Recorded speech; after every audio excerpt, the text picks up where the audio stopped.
किशनगंज के दमलबाड़ी करबला मैदान पोठिया में ओवैसी साहब ने सभा को संबोधित करते हुए आज इकरा हसन पे भी और तेजस्वी यादव पे जम के निशाना साधा, करारा जवाब दिया। बीते दिनों आपने देखा कि सभा में इकरा हसन ने कहा था कि भैया जिनकी सरकार बनने वाली हो उनको वोट करो, जिनकी नहीं तो उनकी नहीं।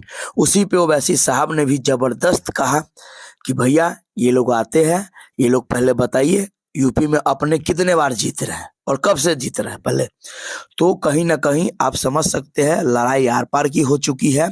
और उसके बाद कहा जा रहा है किशनगंज में इस बार, जी हाँ, जो एडवोकेट शमशागाज साहब है वो ऑल इंडिया मजलिस इत्तेहाद मुस्लिमीन के प्रत्याशी दमदार है और जीतने भी जा रहे हैं।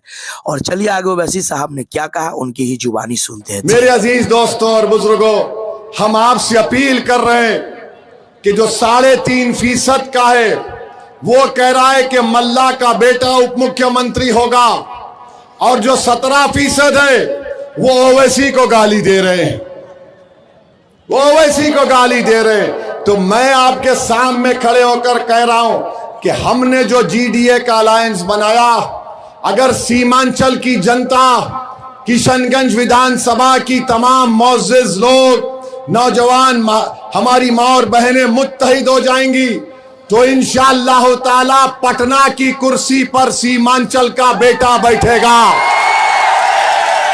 ये जज्बात में लाने के लिए नहीं कह रहा हूं, ये सच होगा इंशाअल्लाह ताला। मुझे यकीन है कि मेरे इस बोलने के बाद राजद और कांग्रेस की रात की नींद तो हराम हो जाएगी और वो आकर कहेंगे ये देखो ये भड़काऊ भाषण दे दिया। अरे भड़काऊ भाषण नहीं दे रहा हूं, सच्चाई को बयान कर रहा हूं। मेरा ख्वाब है, मेरी जुस्तजू है।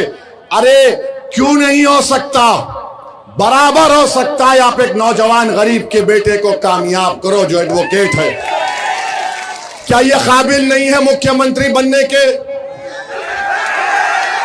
बताओ, क्या ये काबिल नहीं है मुख्यमंत्री बनने के? क्या काबिलियत खानदान से पैदा होती या गरीबी की जुस्तजू से पैदा होती? क्या काबिलियत का मियार दौलत है या जो तकलीफ को देखकर जुल्म के खिलाफ आवाज उठाता है?